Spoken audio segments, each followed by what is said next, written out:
Olá, boa noite a todos, boa tarde a todos, desculpem.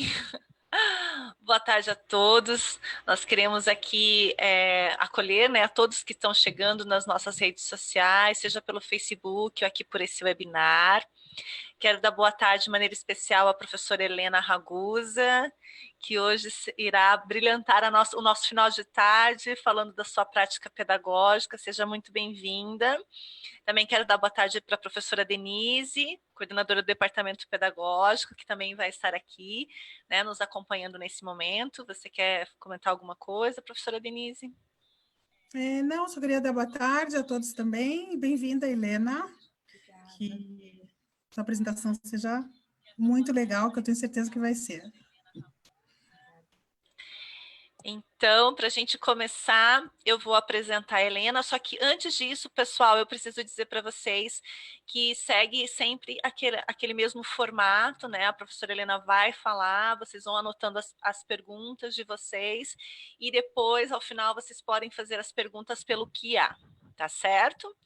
Então, professora Helena, eu vou apresentá-la, né, mais uma vez. Então, Helena Ragusa tem uma formação toda em História, atualmente é doutoranda do programa de pós-graduação em História na Universidade Estadual de Maringá, na linha de pesquisa História Política, tem experiência na área de História, com ênfase em História Política, História Pública, História e Ensino, livros didáticos, História dos Cristãos Novos e História Judaica. E, além de toda essa gama de coisas que ela também é professora, né, Helena?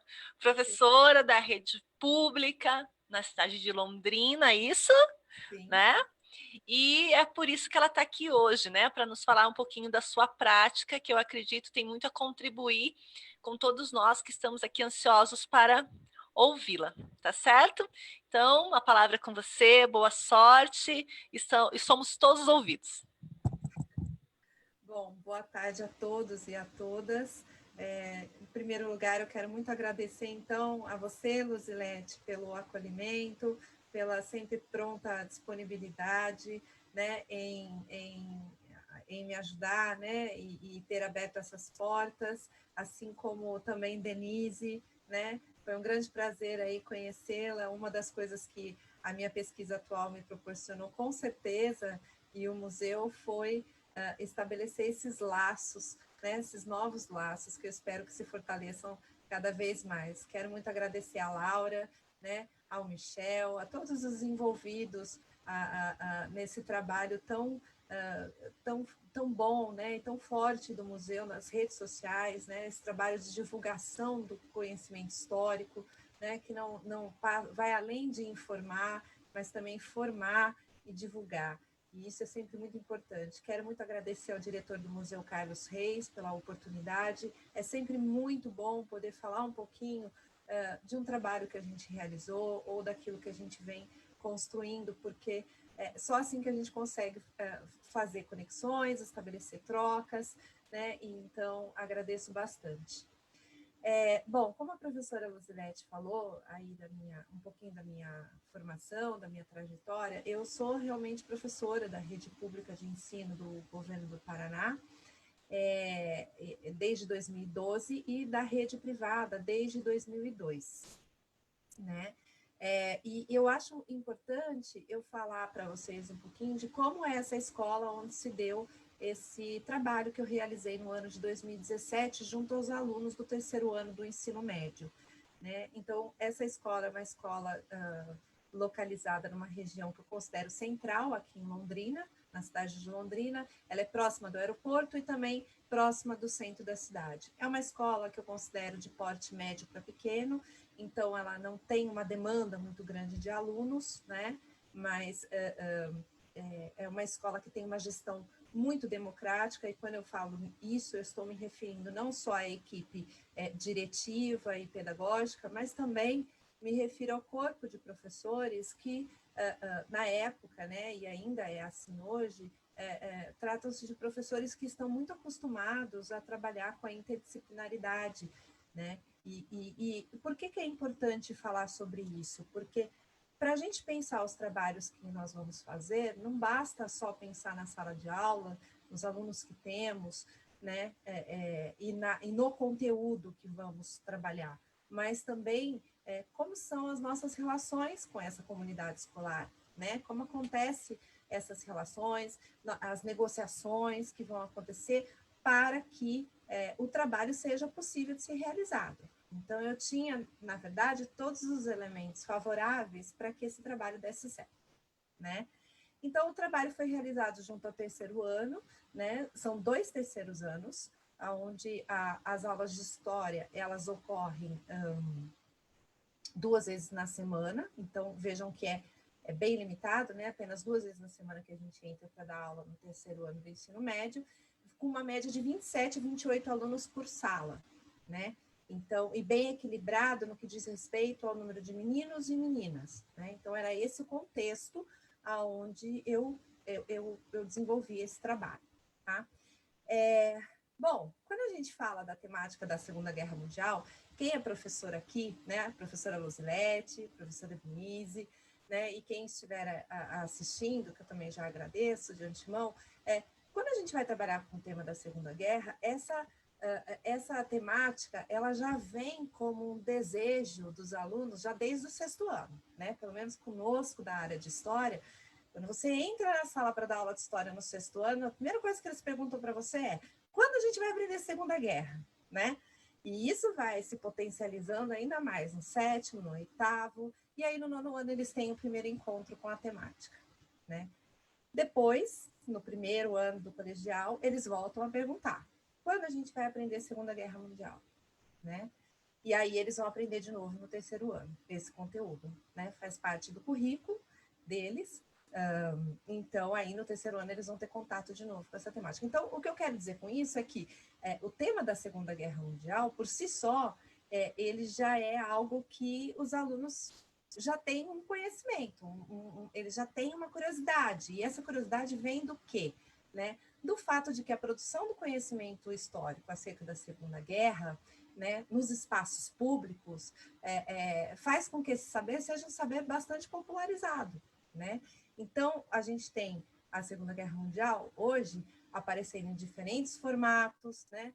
Diferentes espaços. Quando eu penso em espaços, eu estou me referindo aqui ao meio televisivo, ao cinema, ao universo, o museu, né? O Museu do Holocausto de Curitiba é um desses espaços onde esse conhecimento vai passar, né?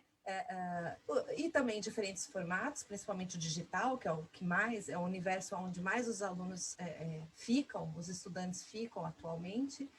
Então, o que nós temos aí? Nós temos todos os elementos que ajudam a formar o que a gente chama de consciência histórica. O aluno ele não vem vazio de conhecimento, né?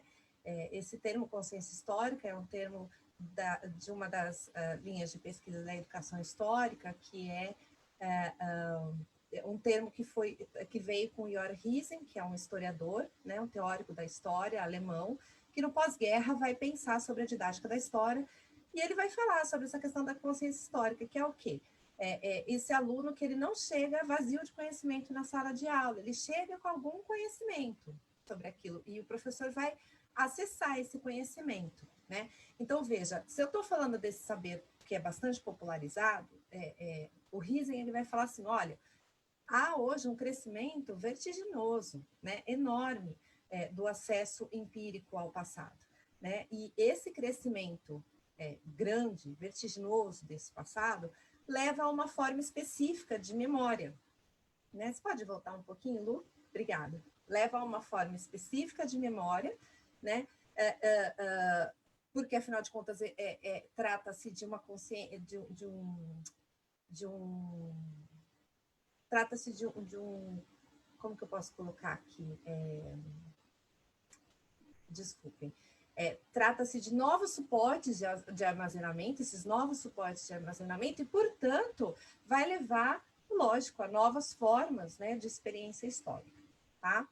Então, eu tinha um desafio. Qual era o desafio? O desafio que eu tinha era dar conta do conteúdo da Segunda Guerra Mundial, né? Pode passar, por favor, Lu. Então, o antissemitismo também era uma questão que eu ia trabalhar, né? E o Holocausto e a Shoah, né? Bom, Aqui, talvez, para muitos, já esteja mais do que claro e entendido o que é o Holocausto, né, e o que é a Shoah. A gente sabe que os estudiosos, né, dizem isso também, que Shoah é um termo que vem do hebraico, né, significa catástrofe, e de acordo com, por exemplo, o Rabinovich, Gerard Rabinovich, o cuidado com as palavras é muito importante, porque Shoah é a denominação mais adequada para a gente pensar no extermínio judaico, né? E o Holocausto, ele também não deixa de remeter a esse extermínio judaico, mas inclui aí outros grupos que também passaram por essa mesma experiência, por esse mesmo trauma, né? E os alunos conhecem muito mais como o Holocausto, né? Inclusive as narrativas didáticas sempre trazem a noção de Holocausto, mas achei importante, e talvez mais para frente a gente vai falar um pouquinho mais sobre isso, esse cuidado com os termos e com as palavras. Então, eu queria que também isso ficasse muito claro para os meus estudantes, né? Bom, para pensar o trabalho que eu queria desenvolver com os meus alunos, então, naquele terceiro bimestre, no ano de 2017, eu precisava investigar quais eram os referenciais históricos, as ideias históricas que os estudantes tinham sobre a Segunda Guerra Mundial, né? Então, quais os referenciais? E para isso, nós, professores, né, alguns usam outros métodos, mas costumeiramente eu uso o questionário prévio, né? O questionário prévio é um recurso que pode nos ajudar, né, a conhecer o universo socioeconômico e cultural dos sujeitos participantes, no caso, os meus estudantes, né, e também levantar indícios sobre a relação desses estudantes com o conhecimento histórico que vai ser trabalhado. Então, eu desenvolvi 2 questionários com esses alunos, tá? Pode passar, por favor, Lu. Não, pode voltar um pouquinho. Então, obrigada. Esses 2 questionários que eu desenvolvi com esses alunos, eles iam me fornecer elementos suficientes para eu pensar como trabalhar a temática da Segunda Guerra. Vejam, eram 2 terceiros anos, portanto, o mesmo questionário que eu apliquei para um terceiro ano, eu apliquei para o outro terceiro ano, tá? Isso é importante. E qual foi, então, e o que apareceu nesse questionário, nessas respostas dos alunos, né? Então, apareceu lá, né? O que eles sabiam de Segunda Guerra Mundial muito perpassava pelo universo dos games, né? Então, games como Man of War, Call of Duty, Company of Heroes foram os jogos que mais apareceram, meninos e meninas, né? Tinham bastante... não, o que eu lembro de Segunda Guerra é quando eu vou jogar esse jogo no computador. Então, eles... táticas, né? Geografia. Então, eles tinham já uma curiosidade, eles tinham uma certa noção de que país estava guerreando ali com quem, né?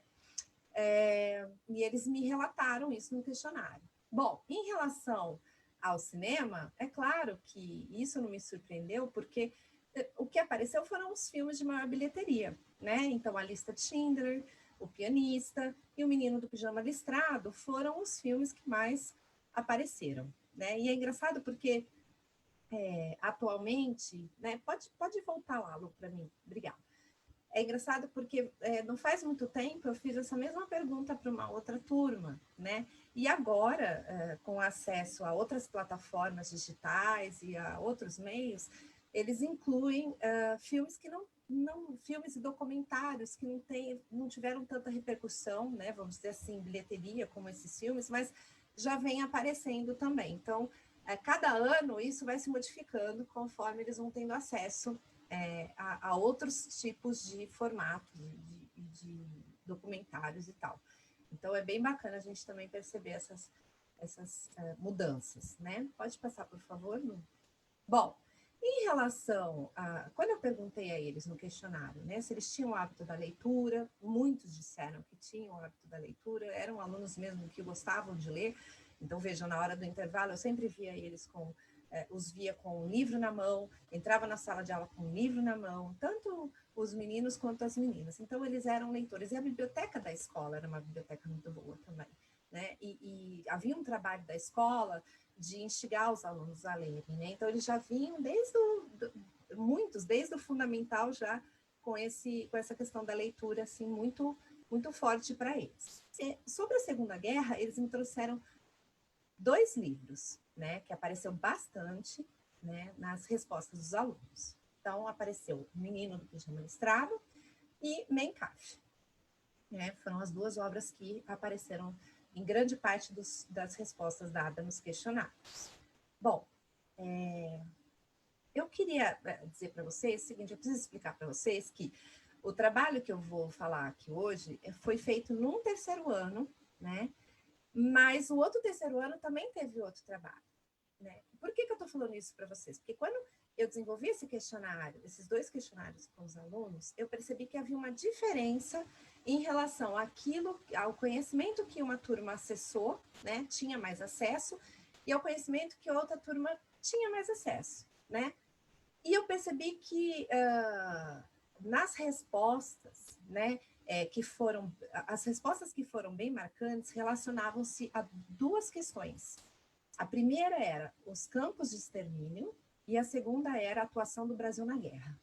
Então, eu tinha uma turma que sabia muito, ou sabia de uma forma suficiente, o que vinham a ser os campos de extermínio, mas desconheciam completamente que o Brasil tinha tido uma atuação nessa guerra, né? Ou tinha entrado na guerra. E a outra turma, ao contrário, tinha uma noção, né, bastante problemática sobre o que eles entendiam por campo de extermínio e também o que eles entendiam por judeus, mas eles sabiam mais sobre a atuação do Brasil na guerra. Então, eu pensei, o que eu vou fazer? O que eu posso fazer? Né? Eu não posso dar o mesmo trabalho para as 2 turmas, porque eu percebo lacunas diferentes, eu percebo problemas diferentes. Então, eu resolvi trabalhar o diário de Anne Frank, numa das turmas, como ponto de partida para pensar a Shoah, para pensar o Holocausto, para pensar esses campos de extermínio, né? E essas experiências tão cruéis. E também, na outra turma, eu pensei em trabalhar, então, a atuação do Brasil na guerra. Né? E por que eu cheguei à conclusão que eu deveria trabalhar dessa forma? Porque eu percebi que, em relação à produção do conhecimento histórico escolar sobre a Segunda Guerra Mundial, a Shoah e os judeus, para muitos desses alunos, essas questões são passados que não se cruzavam com o nosso, eles não faziam conexão, eles não faziam essa relação, era como se tivesse acontecido far, far away, muito distante da gente, né? Então, é algo que não pertence ao Brasil e, portanto, aí eu percebi, bom, então, eu preciso tentar suprir essas lacunas, né? E como que eu fiz isso? Então, na turma que tinha essa questão do Brasil na guerra, né, e que desconhecia que o Brasil tinha ido para a guerra, eu pensei em trabalhar trazendo para próximo deles pessoas que tivessem, que fossem especialistas no assunto e que pudessem falar com eles, enfim, e conversar com eles. Até porque não vamos esquecer aqui que o 3º ano do ensino médio tem como perspectiva a universidade, está bem próximo essa expectativa deles, né? Então, por que não trazer a universidade até esses alunos? E na época eu chamei o meu então atual orientador, o professor Francisco César Alves Ferraz, né, que é especialista nessa questão, né, e tem um livro, inclusive, que eu recomendo muito, que é A Guerra que Não Acabou, a reintegração social dos veteranos da Força Expedicionária Brasileira, 1945 ao ano 2000, publicado pela Universidade Estadual de Londrina. Então, quando ele foi fazer a fala para os alunos, a outra turma do 3º ano foi assistir, a equipe diretiva foi assistir, todo mundo se envolveu, né? E a fala dele foi muito bacana, porque o professor se preocupou em levar a esses alunos evidências históricas, né, fontes históricas que esses alunos desconheciam sobre a atuação do Brasil na guerra, né? Então, a fala foi muito importante e depois os desdobramentos dessa fala foi mais ainda, porque também esses alunos acabaram fazendo um trabalho que a forma como foi construído não foi muito diferente dessa outra turma que eu estou apresentando hoje, que trabalhou o Diário de Anne Frank, a obra Diário de Anne Frank, tá? Em relação à questão dos judeus, pode passar, por favor, Lu? Bom, eu preciso dizer que a temática dos judeus, ela realmente é algo que eu venho pensando já há algum tempo, né? Então, aqui o saber escolar em torno dos judeus, né? Na esfera pública, na historiografia e sala de aula, como se circula, né, esse saber? Por onde se expressa?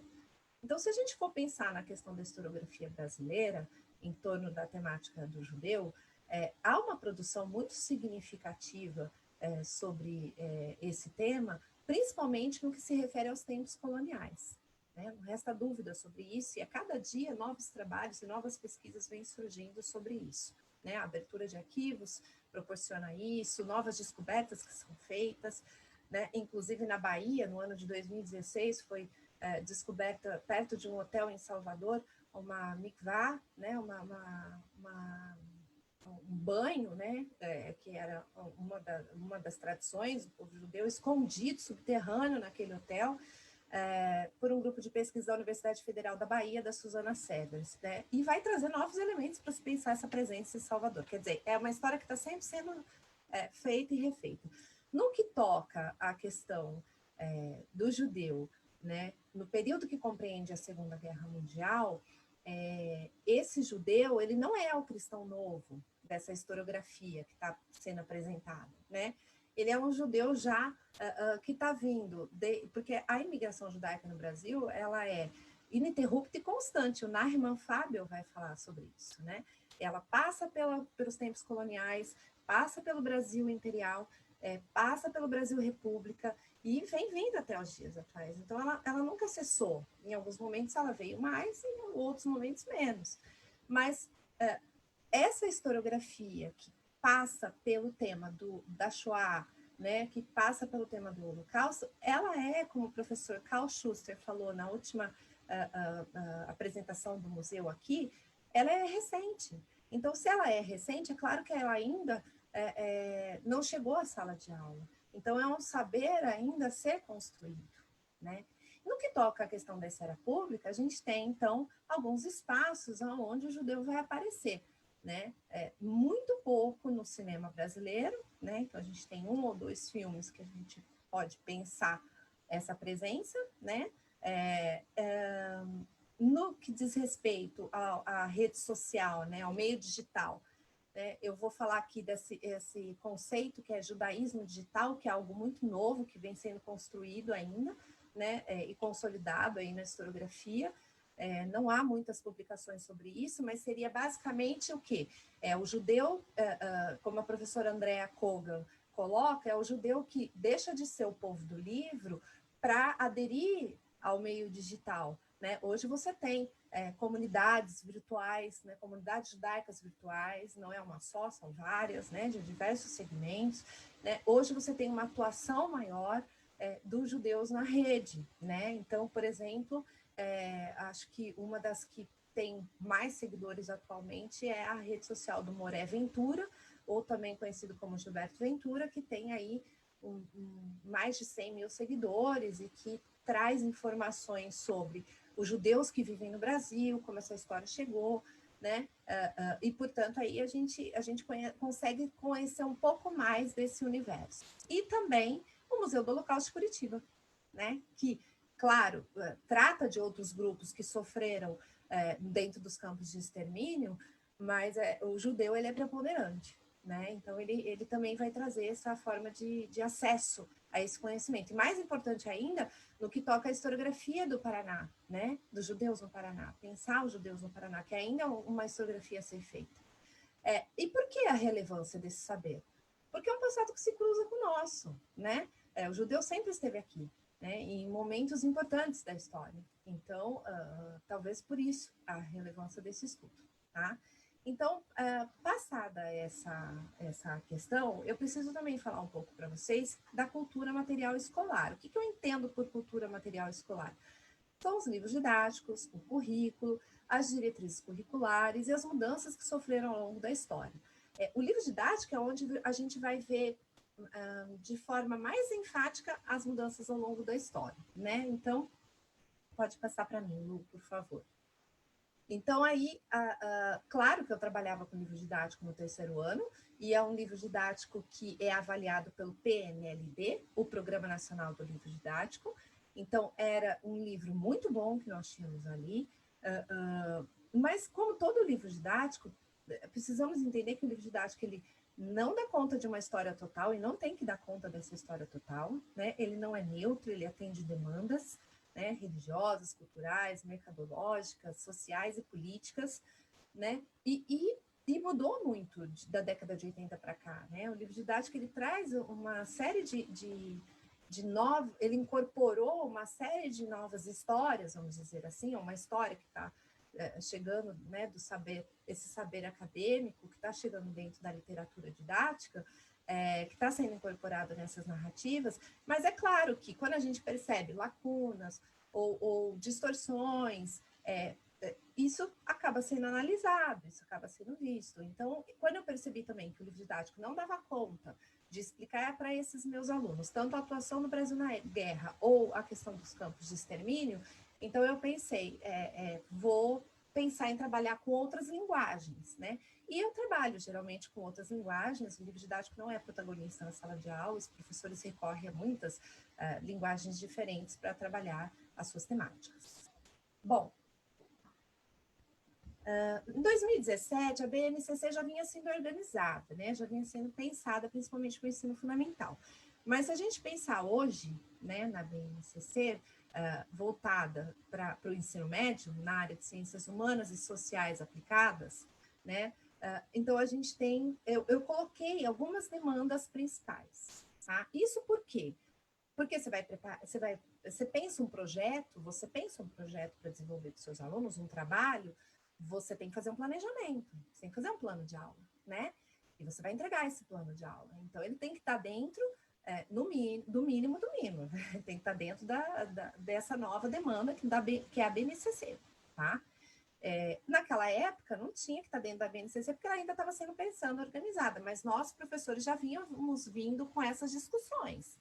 Então, procurar integrar, né, para dialogar junto. Então, aí eu trouxe algumas demandas e elas são, né, uma delas então, proporcionar diversos conhecimentos próprios das ciências humanas, noções de temporalidade, espacialidade e diversidade de gênero, religião, tradições étnicas, etc. Né? Primar pelo protagonismo juvenil e para a construção de uma atitude ética pelos jovens. Mobilizar recursos didáticos em diferentes linguagens, textuais, imagéticas, artísticas e etc. Selecionar formas de registro, valorizar os trabalhos de campo, entrevistas, observações, consultas e acervos históricos, e estimular práticas voltadas para a cooperação. Então, tudo isso eu estava pensando para o meu trabalho, né? Então, como eu podia trazer esse jovem como protagonista, como eu podia pensar na cooperação entre os meus alunos na sala de aula, como eu poderia desenvolver um trabalho que eu conseguisse agregar tudo isso. E, principalmente, o eixo da reflexão que diz concentrar-se no conhecimento do eu e no reconhecimento do outro, nas formas de enfrentamento de tensões e conflitos, na possibilidade de conciliação e na formulação de propostas de solução. Sobre essa questão do conhecimento do eu e o reconhecimento do outro, num primeiro momento, a noção que me passou foi a noção de empatia. Né? Pode passar para mim, por favor, Lu.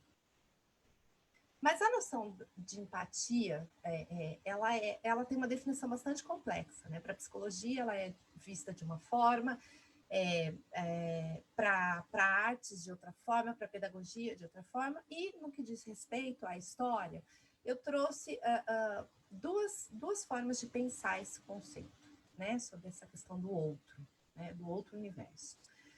Então, eu trouxe essa definição do professor Décio Gatti Júnior, que eu gosto muito, que ele diz assim: mediante o esforço de compreensão das ações dos sujeitos, dos grupos humanos em tempos e, por vezes, em lugares que não o nosso, em um esforço de revivência, de colocar-se no lugar de outrem, buscando suas referências, sua visão de mundo de tipo ideal, por meio da compreensão empática, desarmam-se possíveis preconceitos e permite-se um melhor entendimento do mundo histórico. Tudo bem, é isso mesmo. né? Mas é mais do que isso também. E eu acho que também o Décio se refere a isso. O que eu estou falando aqui? Então, veja, o que eu queria não era que os alunos se comparassem. Quando eu pensei no Diário de Anne Frank, eu não queria que os alunos se comparassem, né, com a Anne. Até porque seria muito difícil fazer isso, né? Mas, geralmente, os alunos, eles tendem, a partir das suas próprias projeções pessoais, para falar de pessoas no passado, né? Isso é um exercício que acontece, comum a eles, né? Mas, quando isso acontece, é muito perigoso que se deixe de lado o contexto histórico, e eu não queria que isso acontecesse, né? Porque o contexto histórico é muito importante. Então, a noção de empatia histórica aqui seria muito mais próxima do Peter Lee, que vai falar na compreensão histórica, né? Essa ideia de compreensão histórica. Ou seja, muito mais do que a aceitação do outro, a compreensão desse outro, tá? Então, só para ficar claro para todo mundo aqui, tá bom? Vamos passar?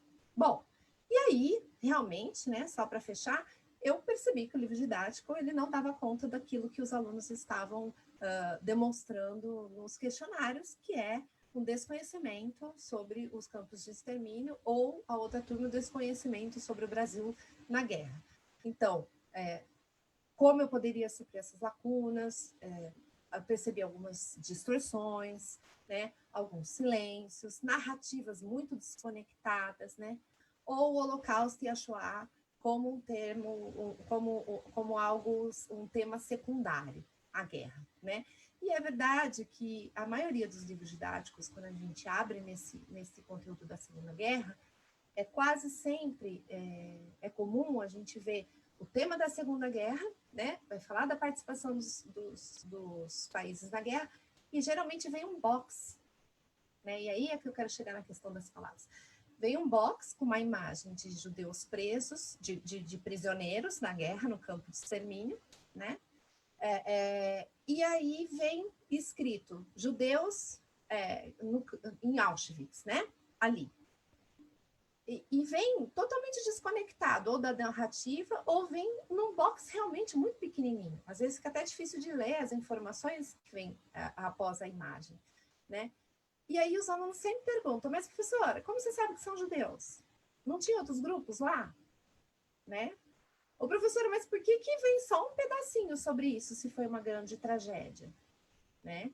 Então eles questionam, e é necessário, então, falar sobre isso, né? Porque eles querem saber, né? Bom, então vamos avançar. Então, a escolha do diário de Anne Frank, pode avançar, por favor, Lu, ela se deu a partir de alguns critérios. Então, um critério para essa turma é que essa turma apresentava gosto pela leitura e o hábito de frequentar sebos. Eram alunos que eu dava aula de manhã e à tarde trabalhavam no centro da cidade. E aqui no centro da cidade de Londrina, nós temos um sebo. E eles frequentavam esse sebo, que é onde você pode trocar livros ou você pode ir ler livros. E o sebo da cidade de Londrina tinha mais de 30 exemplares do livro Anne Frank. Né? Então, eu vi que não seria um elemento dificultador conseguir livro para os meus alunos. Tá? Bom, o Holocausto e a Shoah, né, seria uma importante ferramenta para se pensar a história de toda a humanidade. Então, essa também foi outra questão que eu pensei aqui. Deixando muito claro também que uma coisa que eu precisava dizer aos meus alunos é que ali nós estávamos tratando das experiências da Anne e da família da Anne, né? Então, como eu e a Luzilete conversamos há pouco tempo, esse é o Holocausto da Anne, né? Porque a gente podia ter acessado outras histórias, né? Mas é um livro que é ainda mais vendido, né? No Brasil e no mundo, se a gente for ver. E ali naquele sebo eu tinha como acessar esses exemplares. Então eu precisava também ter acesso, né? E também as leituras da memória de Anne, elas possibilitariam uma abordagem diferenciada sobre a guerra, principalmente se a gente compreender que a história é uma fonte elaborada de memória e ela vai além dos limites de uma vida individual. Então, acho que aí fica bem justificado o porquê que eu escolhi a obra, o Diário de Anne Frank. Tá? E eles, lógico, super aceitaram. O trabalho ele se deu em 3 etapas, tá? Então, vamos dizer que quando a gente vai dar um conteúdo para os alunos, né, geralmente para fazer uma prova para o bimestre, leva um mês de aula, né? Então, eu tinha uma semana para trabalhar, né, 2 aulas, portanto, né, para pensar essa ideia, esse trabalho, para trabalhar as questões da Segunda Guerra, né, e já partir, então, para aquilo que eu queria que eles fizessem, que era a leitura do livro, a gente faria roda de conversa e depois a gente veria que produto final a gente ia o que a gente ia produzir a partir disso, né? E eles falaram logo de cara, ai, professora, vamos fazer uma exposição? E eu falei, vocês querem fazer uma exposição? Ah, nós queremos. A gente quer a roda de conversa, a gente vai ler o livro, mas a gente quer fazer uma exposição. E aí eu falei, tudo bem, né? Mas eu preciso que vocês se comprometam, que vocês leiam o livro, o tempo é curto, né? Então eles tiveram aí uma média de 10 dias para ler esse livro. É claro que cada aluno tem o seu tempo de leitura, eles sabiam que a cada vez que a gente se encontrasse, a gente ia fazer rodas de conversa, né? E nessas rodas de conversa foram aparecendo outras questões, dúvidas que eles tinham sobre a guerra.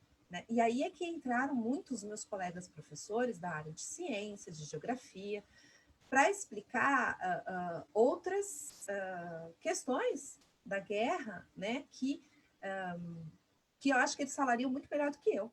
Né? Então, o que era um projeto de arianização? O que é eugenia?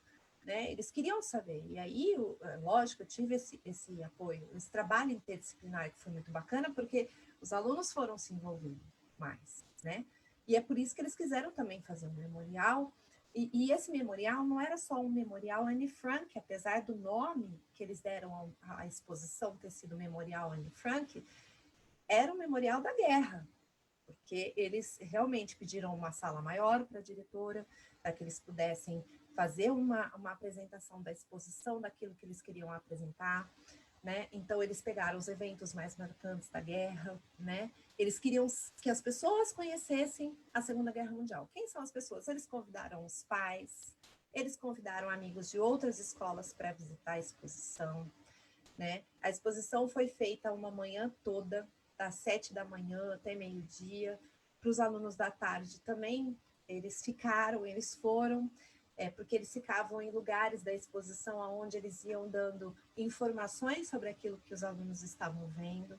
Eles queriam uma sala de aula que fosse arejada, uma sala de aula que tivesse condições de passar um vídeo, que eles queriam passar um pequeno trecho da casa de Anne Frank, né, do Museu A Casa de Anne Frank, eles queriam passar para os alunos verem, seus colegas verem. Eles queriam colocar uma música de fundo, e eles escolheram uma música que, segundo eles, era uma das músicas, um dos artistas favoritos da Anne, então eles foram procurar, eles baixaram, né? E eles queriam ampliar uma sala de aula que tivesse uma boa, um bom tamanho para eles poderem colocar as imagens ampliadas que eles mandaram fazer, né? Então, a gente vai ver já aí nas fotos. Bom, eles pensaram em tudo, né? Eles me surpreenderam bastante, porque eles pensaram em tudo. Alguns desses alunos já tinham frequentado o museu, né? E outros não, mas eles viram na internet como era uma visita no museu, né? Então, eles queriam que tivesse um livro e que todo mundo que fosse visitar a exposição colocasse o seu nome, né? E aí, nessa mesa, então, vocês veem o livro, vocês conseguem ver essas estrelas, né? Que é a estrela amarela de 5 pontas, né? Que identificava quem era judeu, que era obrigatório o uso, né? Essa estrela foi confeccionada por um dos alunos que ele tinha uma ligação muito grande com o campo das artes. E ele falou, professora, eu queria construir essas estrelas, mas aí eu falei, mas para quê que você quer construir, né? Não, porque eu quero colocar lá na entrada da exposição. Aí eu fiquei pensando, um pouco preocupada, porque me soou como, no primeiro momento, como uma ideia de um souvenir, né? E eu não queria que essa ideia acontecesse, porque até a gente teve um caso recente da livraria Amazon, né, da Amazon que forneceu, se eu não me engano, no final do ano passado, de presente para quem comprasse um livro na Amazon, um marcador de livros que tinha lá o campo de concentração com a frase "o trabalho liberta" em alemão. E aí, claro que isso soou muito mal e pegou muito mal, e logo resolveram tirar de circulação, mas era um souvenir que não tem nada de souvenir nisso, então eu fiquei um pouco preocupada. E aí ele me disse, não, é que isso, professora, me impactou muito. Como uma pessoa pode ser marcada, né, dessa forma? Mas eu não vou conseguir construir 6 milhões, né? Ou 7 milhões, ou 8 milhões. E aí eu falei, não, você constrói então quantas você achar que dá para você construir. Ele falou, não é para dar para ninguém, não. É que eu quero colocar lá para ficar, para as pessoas visualizarem, colocar numa caixinha, e eu quero mostrar, e eu quero que as pessoas vejam, eu quero explicar o que é, logo de cara. Eu falei, tá bom. Então eles foram me dizendo o que mais impactou sobre a questão desses campos de extermínio, da perseguição aos judeus, né, essas marcas colocadas, né, aí as medidas restritivas que foram colocadas para esses grupos na Alemanha, né, para os judeus na Alemanha, eles queriam colocar. Então eu fui deixando, né, com uma supervisão, uma orientação, mas eu fui deixando. Essas folhas que vocês veem aí, enroladas como um canudo, eles fizeram questão de dar um tom envelhecido, né? Então teve toda essa preocupação aí, vamos dizer, com a estética, né? Eles queriam receber bem as pessoas que fossem para a exposição, e eram grupos de 5 em 5 pessoas. Então podia entrar 5 pessoas, depois entrava 5 pessoas, durava uns 15 minutos cada momento de exposição, para eles terem tempo de explicar para todo mundo que entrava na exposição do que se tratava cada parte da exposição. Então, esses canudos eles davam para os alunos e falavam, olha, esse canudo aqui a gente confeccionou, e é para você escrever depois o que você achou da exposição, né? Você pode colocar aqui de volta, ou se você tiver vontade de escrever alguma coisa sobre o que você viu, né? E que você deixe as suas impressões aqui. Eles também construíram uma urna, os alunos, os visitantes depositavam o nome ali dentro, e eles sortearam um livro da Unifran, né? Então, foi tudo isso aí nessa mesinha, tá? Ficavam 2 alunos aqui, eles se revezavam. A estrela, né, confeccionada pelo aluno, e eles queriam se fotografar. Eles fotografaram, né? Pode passar, por favor. Bom, as meninas queriam muito colocar as frases e as passagens que mais impactaram elas na leitura do livro, né? E que trouxeram um certo tipo de emoção. Então, aí eu também, isso não tinha problema nenhum, elas queriam escrever a próprio punho, né? Algumas das frases elas sabiam que não tinham sido, não eram frases necessariamente da Anne, mas de poetas e de escritores que a Anne gostava muito, né? Então, aí são as frases.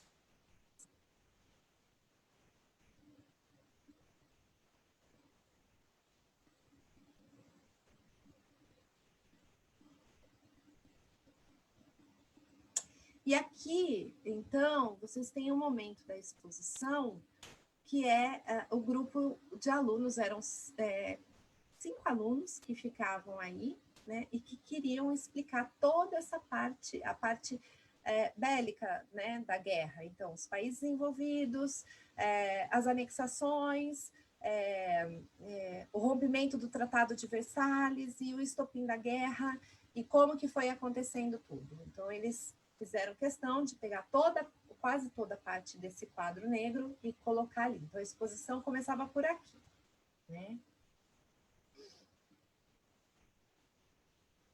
Aqui também eles quiseram fotografar. Esse é um professor que eles gostavam muito, né? É um professor de geografia, inclusive, que os ajudou a pensar como montar esse quebra-cabeça, né? De países envolvidos.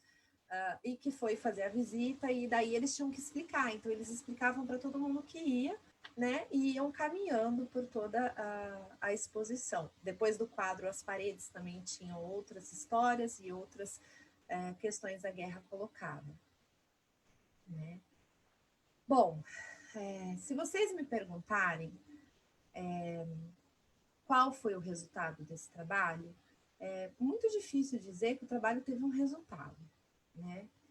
Mas esse trabalho em questão, assim como o trabalho que foi feito no outro terceiro ano, trouxe talvez novas possibilidades de se pensar a Segunda Guerra para os alunos e de uma forma que fizesse sentido para eles, porque eles se envolveram bastante, né? Com o trabalho, quer dizer, se envolveram muito com o trabalho. E é claro que, em relação à minha satisfação pessoal, foi muito grande, né? Porque eu não esperava que o trabalho fosse ganhar tanto apoio e nem que ele fosse extrapolar o universo do diário como extrapolou, né? E isso foi muito bom, para que eu ficasse satisfeita e eles também. E é isso, foi esse o trabalho, né, que aconteceu ali, foi esse o trabalho.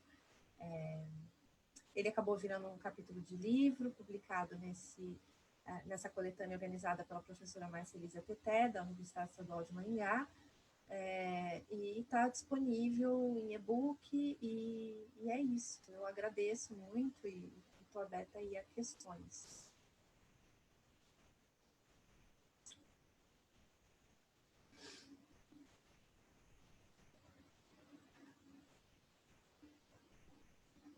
Bom, primeiramente, né, obrigada, professora Helena, né, pela sua fala.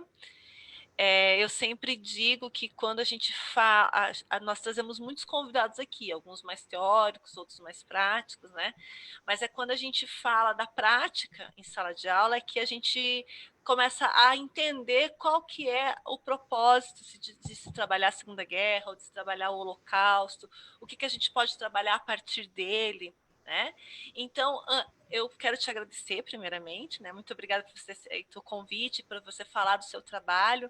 Eu, como professora, entendo você perfeitamente, imagino que a Denise também. Falar daquilo que a gente pratica, né, é sempre uma satisfação, porque a gente não está falando de algo que foi pensado apenas, mas a gente está falando de algo que foi pensado e que foi executado, né? E que foi pensado a partir de uma base teórica e, como você muito colocou, a partir de um questionário, a partir de compreender o que é que esse aluno já sabe, o que é que esse aluno já traz de informação, de onde ele retira as informações, né? Então, eu quero te parabenizar pelo trabalho. Eu sei que não é fácil, né? Eu sei da dificuldade que é, principalmente no Fundamental 2 e no ensino médio, porque aí nós temos os especialistas, então a gente sabe que o tempo de aula é menor, né? Quando a gente divide tudo em disciplinas. Então, eu quero te parabenizar. E dizer para você que nós temos algumas questões. Então, eu vou ler a primeira aqui, que é da professora Simone. Bom, a professora Simone, ela está te agradecendo por compartilhar uma experiência significativa, né? E que são propostas como essas que fazem a diferença. E o Eric Porto, ele fala assim que ele acha válido o uso de alteridade também, ou não abarca exatamente o que tu querias trabalhar com o conceito de empatia histórica. Então, eu vou refazer a pergunta, tá bom? Diz o seguinte: acha válido o uso de alteridade também, ou não abarca exatamente o que tu querias trabalhar com o conceito de empatia histórica? Então, ele está te fazendo uma pergunta, ele está dizendo se a alteridade cabe dentro desse trabalho, ou porque você fez uma diferenciação ali sobre empatia, né? O que é empatia histórica. Então, por favor. É Érico, né? O nome de quem fez a pergunta. Eric. Uhum. Oi, Eric, boa tarde. Eu penso da seguinte maneira, que não há nada que diga que é proibido o exercício da afetividade. E isso vai acontecer, né? A questão é que nós temos que nos preocupar com uma questão ética. O que eu quero dizer com isso é que quando eu trabalho com com a perspectiva da compreensão histórica, então eu estou tirando essa ideia de se colocar no lugar do outro, porque o aluno pode se colocar no lugar de um nazista, ele pode se colocar no lugar do Hitler, ele pode se colocar nesse lugar, né? Nós sabemos, e eu tenho fala de alunos que diz, olha, mas o cara mais inteligente da história foi o Hitler, né, professor? A gente escuta isso em sala de aula. Então, a minha preocupação realmente era pensar na ideia de compreensão histórica, né? De compreender o universo da Anne. E se eu primar só pela questão do afetivo, então esse aluno pode estabelecer laços afetivos com quem for, né? Inclusive com o outro lado. E essa é uma preocupação que nós temos no exercício, né, da aula de história, vamos dizer assim, né? Não perder de vista o contexto histórico e a questão da evidência também, que é muito importante. Eu não sei se eu respondi, mas, enfim, espero que tenha ficado claro.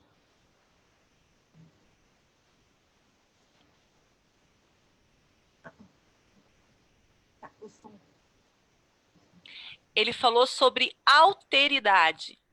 Alteridade, né? Que é o conhecer o outro e toda a perspectiva. Então, ele está perguntando se isso cabe, se isso cabe se isso coube no teu trabalho. Coube, claro que coube.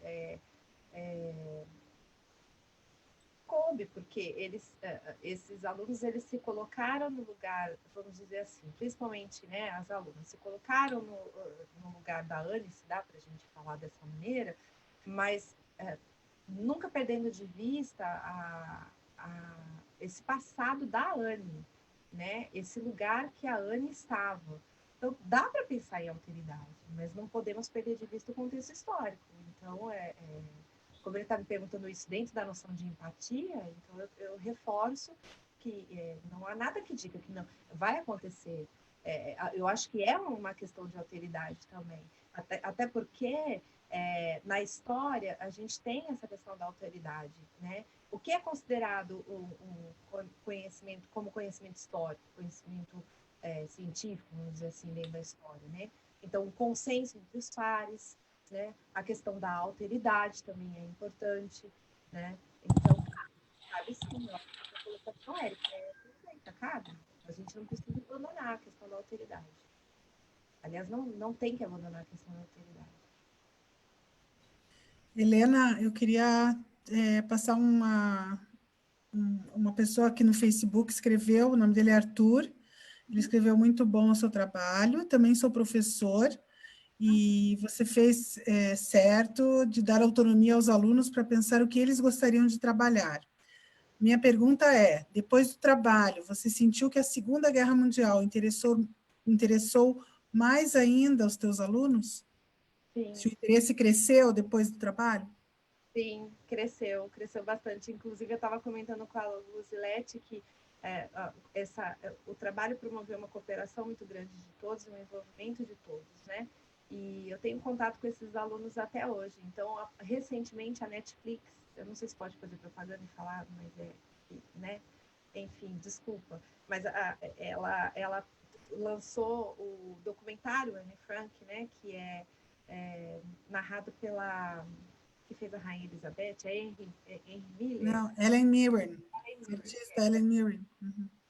E aí eles me mandaram um monte, né? Quase todos me mandaram. Professora, você já assistiu? Todos eles que estavam ali, né? Professor, você já assistiu? Você precisa assistir. Então, o interesse aumentou e acho que eles também... e essa mensagem que eu recebi há pouco tempo deles me mostra que marcou eles de alguma maneira. Então, sim, acho que fez um... Sim. Então, Eu gostaria de fazer um comentário aqui, né?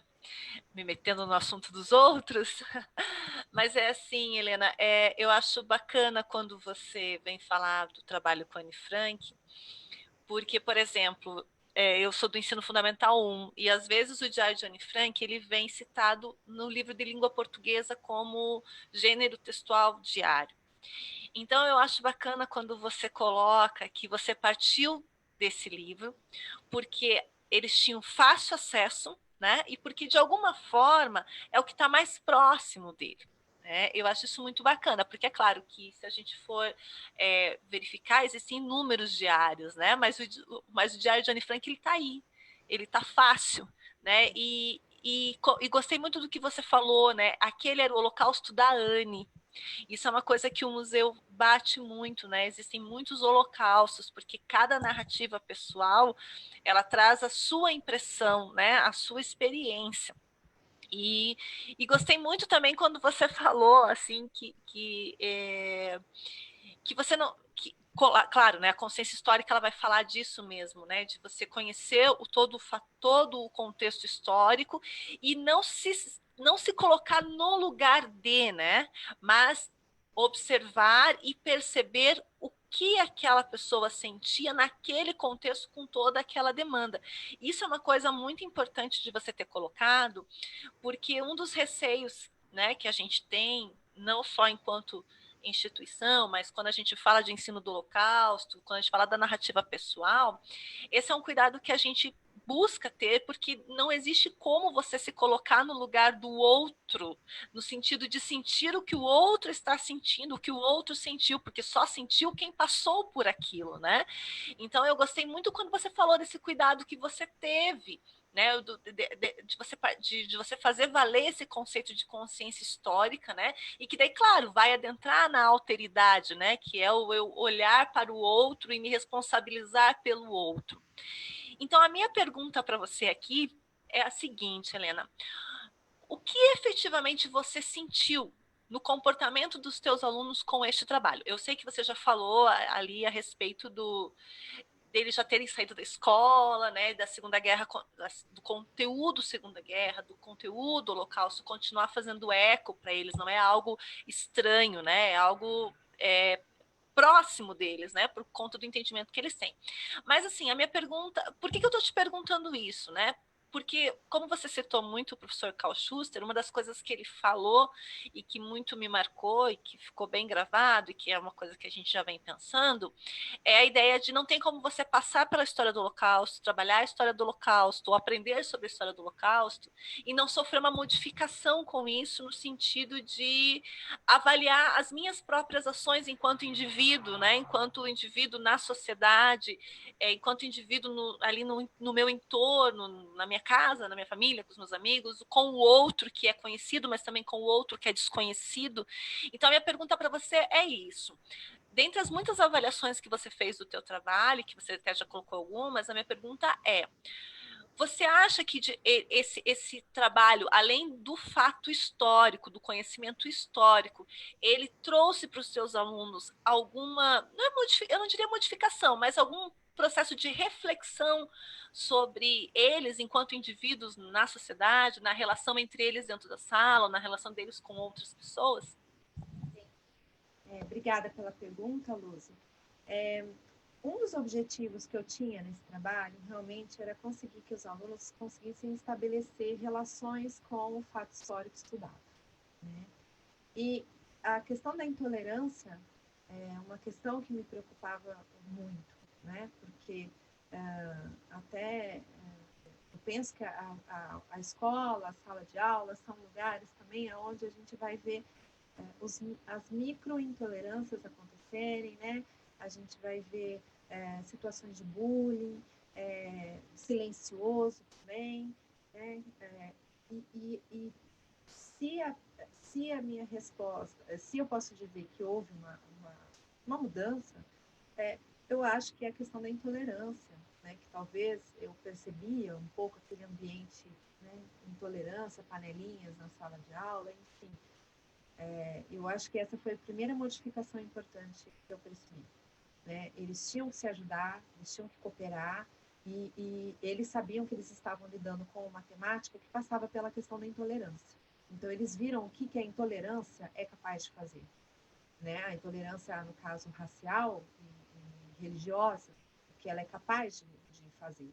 Então, eles vinham falar para mim, né? Nossa, professora, a intolerância é uma coisa muito ruim, né? Então, como pôde chegar nesse ponto, né? E acho que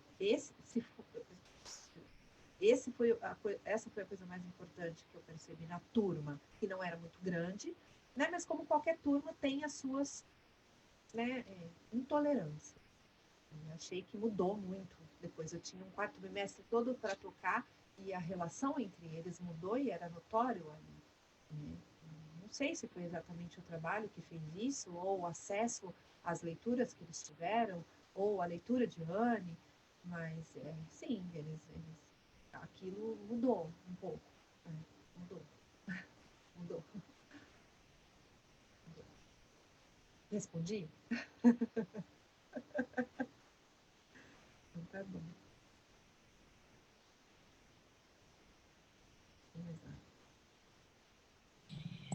Deixa eu ver o que tem mais. Então olha lá.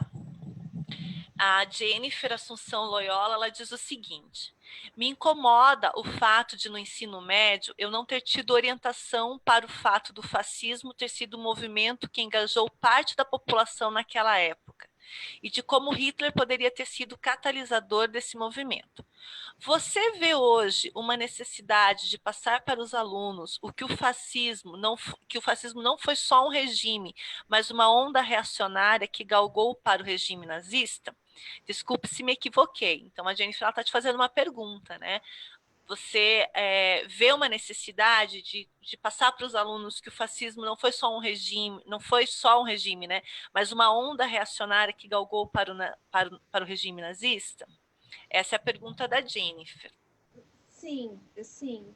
Inclusive, Jennifer, essa é uma questão que eu já vejo presente na literatura didática, nos livros didáticos. Eu já vejo isso vir no livro didático, nas narrativas, dessa questão do fascismo. Então, não sei onde você foi buscar ou como aconteceu, se você teve alguma experiência, né, em relação a isso, mas você diz aí que você sentiu que faltou ou que falta, eu não sei, porque isso também foi trabalhado com eles, veio junto, né? Essas noções têm que vir, né? A ideologia nazista, o fascismo, claro, eles sempre perguntam qual a diferença entre nazismo e fascismo da Itália, né? Eles sempre me perguntam isso, mas isso já vem. Hoje eu já vejo mais presente. Eu acho que, não sei se foi essa a pergunta. É que eu estou pensando no livro didático porque é onde eu vejo que está, né? Mas sim, eu acho que sim. Não sei se é isso que ela quer dizer. O Eric Porto também, o mesmo que te fez a pergunta sobre autoridade, abaixo ele coloca: parabéns pelo seu trabalho, muito bonito ver a profundidade como ele é responsável com o conhecimento produzido. Então ele te parabeniza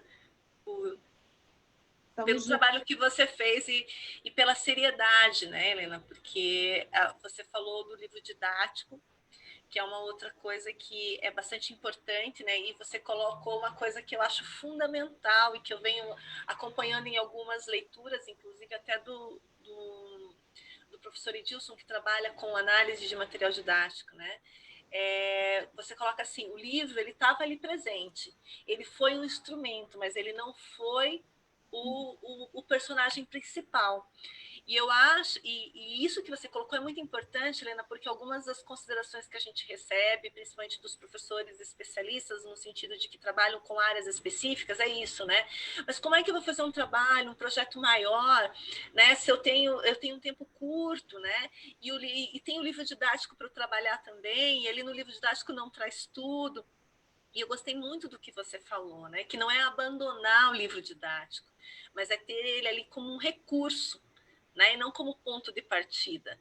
Então, o teu ponto de partida não foi o livro didático, o teu ponto de partida foi o Diário de Anne Frank, né? E nem por isso o livro didático ficou abandonado. Ele estava ali o tempo todo, as duas coisas estavam conversando, né? Então, era isso que eu queria fazer. Não é nenhuma pergunta, é uma colocação que eu quero fazer do quanto eu achei importante essa tua fala, da mesma forma quando você fala das lacunas, né? Que realmente o livro didático ele não vai responder tudo, né? Ele não vai trazer todas as informações. E na literatura, até a gente já comentou aqui num Zoom anterior, né, sobre que na literatura é importante ter essas lacunas. Quando a gente fala de literatura literária mesmo, né? É importante ter as lacunas porque essas lacunas são preenchidas com o contexto que o aluno tem, com o contexto que o leitor tem, com as informações que ele traz de outros momentos. E eu acho que foi mais ou menos isso que você fez. Então, eu acho que o fato de existir lacunas no livro didático de história possa ser visto não como um aspecto negativo, mas também como um aspecto positivo, no sentido de que, da mesma forma que existe a lacuna, ele te dá a brecha para você preencher essa lacuna, né? E aí tudo vai depender de como é que o professor vai querer fazer esse preenchimento. Então, eu queria só, não é uma questão, é só um comentário que eu estou fazendo, porque eu, de fato, acho importante isso que você trouxe, né? E você só vem dizer para nós que sim, é possível fazer um trabalho, mesmo em pouco tempo, né? Mas que vai sim ter uma abrangência grande em relação aos alunos, ao comportamento dos alunos, ao entendimento dos alunos, né? E é claro que a gente vai ver que eu acredito que cada um dos seus alunos ele compreendeu de um jeito né? Mas são conhecimentos que vão estar latentes e que eles vão seguir, como você mesmo colocou, vai ser sempre uma referência e eles vão estar sempre ali envolvidos com esse trabalho, com essa história, né, com essas reflexões que foram feitas. E eu também acho que você foi muito feliz nessa escolha da Anne Frank, porque você pegou ali uma faixa etária que era próximo, né, do relato, né, o relato pessoal que você escolheu tinha uma faixa etária muito próxima Eu com... queria fazer um comentário também. Primeiro, Helena, parabéns pela apresentação. Muito interessante tudo que você mostrou para a gente. O que eu queria dizer é que, enquanto você fazia, eu ficava pensando que muitas vezes o professor tem medo de tentar vivências diferentes, né, do que a aula frontal ou do que a aula baseada no livro didático. E eu acho que o professor, além de ele ter que tirar o livro didático como protagonista, ele também deve se tirar, né? A função do professor não pode ser sempre aquele que é o detentor do conhecimento. Muitas vezes acontece isso, né? E a gente acaba perdendo a oportunidade de trazer vivências para os alunos que eles protagonizem toda essa reflexão, toda essa aprendizagem, né, do que você quis passar. E eu não sei se você percebe, óbvio que você percebe isso, mas não sei se todo mundo percebe como isso extrapola, né? Veja, você queria... o conteúdo era a Segunda Guerra Mundial, e olha onde que chegou, né? Chegou em outras... eu vejo assim como se fosse são várias setas, né, para um monte de temas que você pode tocar, né? Então, quando a Luzi comenta que os alunos aprenderam, o que eles a partir do que eles vivenciaram, o que eles trouxeram, né, de experiência e de aprendizado, eu acho que é realmente um grande aprendizado quando você coloca os próprios alunos como fazedores do que querem aprender, né? Você fica como mediadora e eles apresentam realmente resultado. Se você me permite, eu também, que sempre quando a gente vai fazer uma fala, às vezes alguma coisa fica para trás, né? Mas quando eu peguei os questionários dessa turma, né, então o que eles sabiam sobre o Holocausto, o que eles sabiam sobre o Shoah, eles diziam que sabiam que existiam, por exemplo, grande parte desses alunos responderam que eles conheciam campos de extermínio, não pelo nome campos de extermínio, mas como campos de concentração ou campos de trabalho forçado. Então, para eles eram coisas diferentes, né? Eles não tinham uma ideia sobre o fato, né, de que o campo de concentração também é chamado de campo de extermínio, pode ser visto dessa maneira, que na verdade tinham vários campos, né? Tinha um campo de extermínio, o das experiências, então eles tinham tudo isso muito junto, né, confuso, vamos dizer assim. Uma outra coisa que me chamou a atenção é que eles diziam assim, são aqueles campos para onde foram todos os inimigos do Hitler, né? Inclusive os judeus, que eram os maiores inimigos. Então, eu senti realmente uma necessidade de trabalhar com essa turma, porque eu vi que eles tinham todo aquele, né, filmes, livros, mas que ainda precisava amarrar pontas soltas ou distorções, né, que precisavam ser distorcidos, vamos dizer assim. E a melhor forma de fazer isso, no caso, eu achei mesmo que foi acessar a obra da Anne Frank. Né? Mas, como eu disse, poderia ter sido também. Eu tenho 20 anos quase de sala de aula e nem todas as experiências deram certo e foram exitosas, mas é claro que. E às vezes foram e não tiveram uma grande exposição, mas foi muito significativo, né? Trabalhar com história em quadrinhos, trabalhar com caricatura ou com a propaganda, né? Essas outras linguagens que que promoveram também experiências muito bacanas, né? Então, que eu vim para falar dessa experiência, mas né, tem tantas outras, eu tenho certeza que os professores, é o tal currículo oculto, às vezes, né, também, daquilo que a gente pratica, nem tudo aparece, a nossa correria do dia a dia, mas nós precisamos divulgar o que fazemos, né? Porque não está separada essa ideia de professor e pesquisador, né? O professor, ele é um pesquisador. Se ele tem que planejar, se ele tem que preparar um trabalho, um projeto, uma aula, ele está fazendo pesquisa. Isso não está dissociado, não pode ser visto como uma coisa separada, né? Até tem um texto que eu gosto muito do professor Elison Paim, que ele vai falar do fazer-se professor, exatamente isso, que professor e pesquisador são duas coisas que não se separam, não são indissociáveis, né? Então, exigiu também de mim pesquisa, exigiu também de mim ler de novo a obra, eu tinha lido a obra, nossa, tantos anos atrás, então eu tive que reler, né? Porque eu tinha lido o Diário de Anne Frank há muito tempo atrás, né? Mais de 10 anos atrás. Então, exigiu também um esforço da minha parte, né? Eu também tinha que ler essa obra e pensar como trabalhar com os alunos. É isso.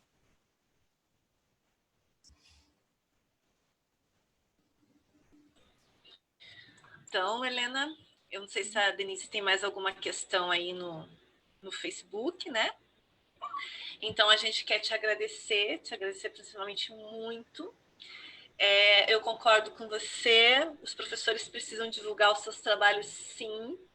Eu tenho certeza que, como você, existem outros professores, né, que nos acompanham, inclusive, que desenvolvem trabalhos tão significativos quanto, né? E o museu precisa conhecer essas histórias. Né? A gente sempre diz, né, Denise, lá no nosso grupo de educadores, conte para nós a sua experiência, mas eu vejo que os professores são muito tímidos, né? Que eles nem escrevem para nós, né, Denise? Eles nem escrevem. Às vezes a gente pede lá, olha, a gente coloca uma proposta de atividade e a gente diz, ó, conte para nós como é a sua experiência, né? Como foi? Mas a gente ainda, eu não recebi nenhuma resposta ainda. Mas a gente ainda não perdeu a esperança. Não, a gente não perdeu a esperança porque a gente sabe que professor é aquele tipo de pessoa que produz, sim, bons trabalhos, mas que não se dá conta do quanto esse trabalho é bom, né? Às vezes precisa que alguém de fora olhe e diga, nossa, como é que você faz isso? Né? Como eu estou te dizendo agora, Helena, como é que você fez isso, né? Quando a gente fala de tempo, de ensino médio, de aula de história de 50 minutos, 2 aulas por semana, né? Então, com outros conteúdos também que precisam ser trabalhados, porque a gente sabe que é assim o currículo, né? Mas, com certeza, o professor produz muita coisa bacana, muita coisa legal e precisa divulgar, né, Denise? A gente apoia a divulgação. Isso mesmo. Agradeço muito por isso, muito mesmo. Então, mais uma vez, a gente agradece. Helena, muito obrigada por você ter aceito esse desafio.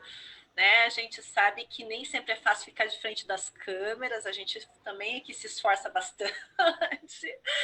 Né? Muito obrigada. Acho que cabe aqui dizer que a Helena é uma grande parceira do museu, está sempre acompanhando a gente, principalmente no grupo de educadores, né? Mas que a gente quer te agradecer muito e dizer que sim, que você continue produzindo trabalhos assim, né? Não só como historiadora, mas como professora de história, e dizer também aos nossos seguidores que estão nos acompanhando, que acompanharam mais esse Zoom, a gente quer agradecer imensamente, dizer que nós pensamos tudo isso com muito carinho para vocês, né? Por isso é que a gente tem uma diversidade de temas, né? No intuito de levar cada dia mais novas informações, ampliar o conhecimento que vocês já têm, né? E dizer o quanto é importante a gente que vocês participem sim, né? Pelo chat, pelo Facebook, porque esse é mesmo um momento não só de exposição, mas também um momento de conversa.